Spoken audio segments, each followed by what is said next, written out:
بلوچستان میں جو واقعہ ہوا ہے بڑا ہی دل ہلا دینے والا واقعہ آنر کلنگ کے حوالے سے، وہ اب ہر طرف ہیڈ لائنز بنا رہا ہے اور ہر شخص ان کی مذمت کر رہا ہے، ہر شخص کہہ رہا ہے کہ قانون جو ہے وہ اپنا راستہ لے گا وغیرہ وغیرہ. لیکن نہ یہ پہلی بار اس طرح کا واقعہ ہوا، نہ ہی یہ آخری بار. وجہ کیا ہے؟ کس کا قصور ہے؟ آج بات کرتے ہیں. میں ہوں فہد حسین اور یہ ہے میرا ڈیجیٹل چینل. اگر آپ نے ابھی تک اس کو لائک نہیں کیا، سبسکرائب نہیں کیا، ضرور کیجئے. بیل آئیکن کو دبائیے گا تاکہ آپ تک ٹائملی انالیسس پہنچے.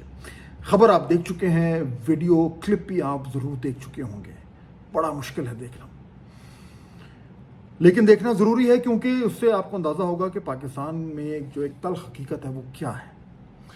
Owner killing, point blank range پہ ایک خاتون کو اور ایک مرد کو گولی ماری گئی. اس کی ویڈیو فوٹیج بنائی گئی اور پھر معاملہ رفع دفع ہو گیا کیونکہ جن کو معلوم تھا انہوں نے نہ صرف یہ کہ اس کو یا تو جسٹیفائی کیا یا اس پہ خاموش رہنا جو ہے اس کو فیصلہ کیا. لیکن جب ویڈیو منظر عام پہ آئی تو اس کے بعد شور مچنا شروع ہوا اور اب جو ہے وہ وہی کچھ ہو رہا ہے جو دہائیوں سے ہوتا آ رہا ہے. اب تازہ ترین صورتحال یہ ہے کہ بلوچستان کی جو حکومت ہے، اس کے جو وزیر اعلیٰ ہیں، وہ یہ کہتے ہیں کہ اس کو وہ ٹیسٹ کیس بنائیں گے.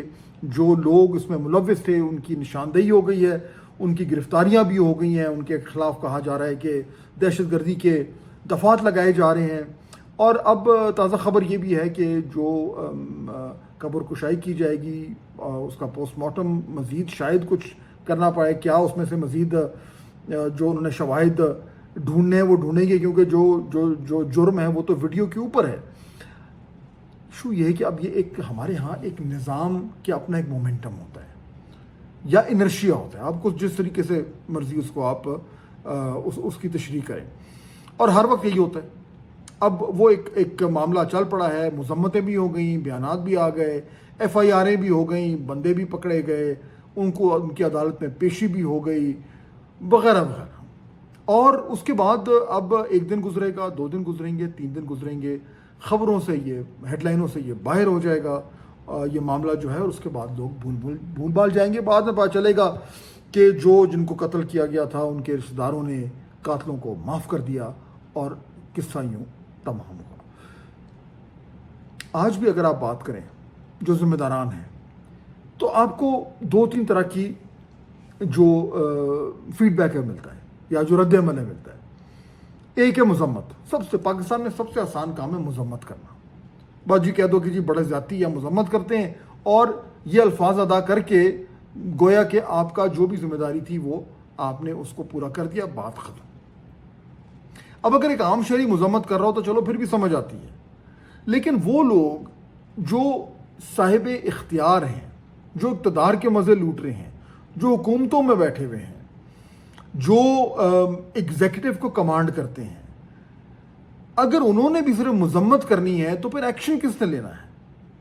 اور یہی پاکستان میں ہمیشہ سے جو ہمارے قانون پہ عمل درآمد نہ ہونے کی جو ستم ظریفی ہے وہ ہے یہ کہ قانون کے رکھوالے بھی سمجھتے ہیں کہ مذمت کر کے انہوں نے اپنا دامن جھاڑ لیا. اب اس بار بھی کچھ ایسا ہی ہو رہا ہے. اگر آپ سیاسی جماعتوں کے جو لیڈران ہیں ان سے بات کریں تو وہ بھی یہی کرتے ہیں کہ جی دیکھیں یہ تو فلانے کے قصور ہے. اگر اس طرح کا نظام حکومت ہو یا فلانی طرح کے جو ہے وہ قوانین ہوں یا اس طرح کی سختی جو ہے وہ پہلے کی جاتی تو شاید یہ معاملہ نہ ہوتا. کوئی عدالتوں پہ الزام لگاتا ہے، کوئی علماء کے حوالے سے بات کرتا ہے، لیکن کوئی کو معاشرے کو مورد الزام ٹھہراتا ہے. کوئی کہتا ہے جی ہمارے یہاں روایات ایسی ہیں، تہذیب ایسی ہے، دین کی غلط تشریح ہے، جہالت ہے. غرض یہ کہ جتنی لمبی آپ لسٹ بنانی چاہیں اتنی لمبی لسٹ آ جاتی ہے. لیکن اس لسٹ کا، ان وجوہات کا، ان جسٹیفیکیشنز کا جو اینڈ رزلٹ ہے وہ ہوتا ہے 0/0.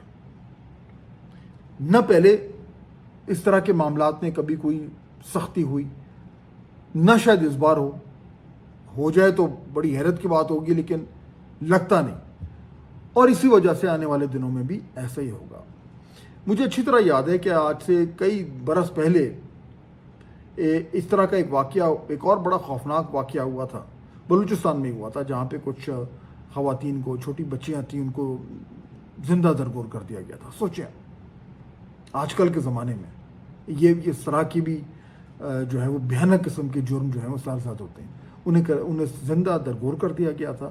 پھر جب وہ بعد میں جب وہ کسی طریقے سے بات باہر نکلی تو بڑا شور مچا اور سینٹ میں ریز ہوا۔ جب سینٹ میں ریز ہوا تو ایک صاحب تھے، مجھے اچھی طرح یاد ہے، سینیٹر، انہوں نے کھڑے ہو کر فلور آف دا ہاؤس میں یہ تقریر کی اور کہا کہ آپ اس چیز کی مذمت کیوں کر رہے ہیں، یہ تو ہماری تہذیب کا، ہمارے روایات کا حصہ ہے۔ اب آپ سوچیں کہ جب اس طرح کی ذہنیت ہو، اس طرح کی سوچ ہو، اور وہ سوچ کہیں دور دراز کسی چھوٹے سے علاقے میں نہ ہو بلکہ ایوان بالا میں ہو، تو پھر آپ کس طریقے سے ان معاملات کو روکیں گے؟ یہ وہ چیلنج ہے جو پاکستان کی سرکار کے لیے ہمیشہ سے موجود ہے۔ سرکار جو مرضی ہو، باوردی سرکار ہو یا سویلین سرکار ہو، جمہوری سرکار ہو یا غیر جمہوری سرکار ہو، جب اس طرح کے معاملات اٹھتے ہیں تو امپیکٹ سب کا ایک جیسا ہی ہوتا ہے، صفر۔ اور یہی وجہ ہے کہ اس طرح کے دل ہلا دینے والے واقعات، جن کو ہم آنر کلنگز کہتے ہیں، یعنی آنر، اس میں کہیں دور سے بھی آپ کو آنر نظر نہیں آتا، لیکن آپ کو آنر کلنگز، جب سو کالڈ آنر کلنگز کے واقعات ہوتے ہیں تو جتنی مذمتیں ہوتی ہیں اتنے ہی ان کے ساتھ ایک جملہ اور بھی ہوتا ہے کہ ہے تو بڑی بری بات، مذمت تو میں کرتا ہوں مگر، اور مگر کے بعد کہیں نہ کہیں کسی نہ کسی طریقے سے خاموشی سے کہیں نہ کچھ ایک چھوٹی سی جسٹیفیکیشن آ جاتی ہے، اور یوں جو پورے معاشرے میں جو ایک اتفاق رائے ہونا چاہیے اس طرح کے خوفناک جرائم کے خلاف، وہ پیدا نہیں ہوتا۔ ہماری حکومتوں کا اصل چیلنج یہ ہے، اور یہ وہ چیلنج ہے جس میں ایک نہیں، دو نہیں، تین نہیں، سب حکومتیں فیل ہو رہی ہیں۔ حکومتیں فیل ہو رہی ہیں، عدالتیں فیل ہو رہی ہیں، نظام فیل ہو رہا ہے، اور بہت حد تک علماء کرام بھی فیل ہو رہے ہیں۔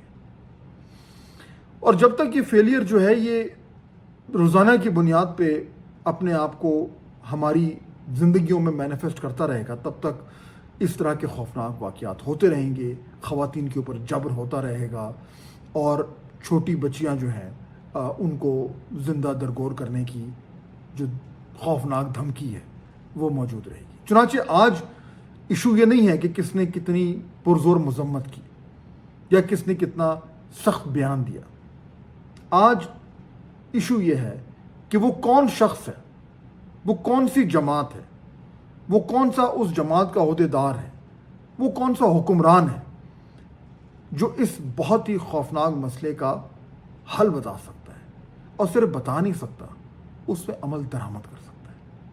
اور اگر آج کوئی ایسا شخص نہیں ہے تو پھر اپنی امیدیں کچھ زیادہ اونچی مت رکھیے گا، کیونکہ اس معاشرے میں ایسے ہی ہوتا ہے۔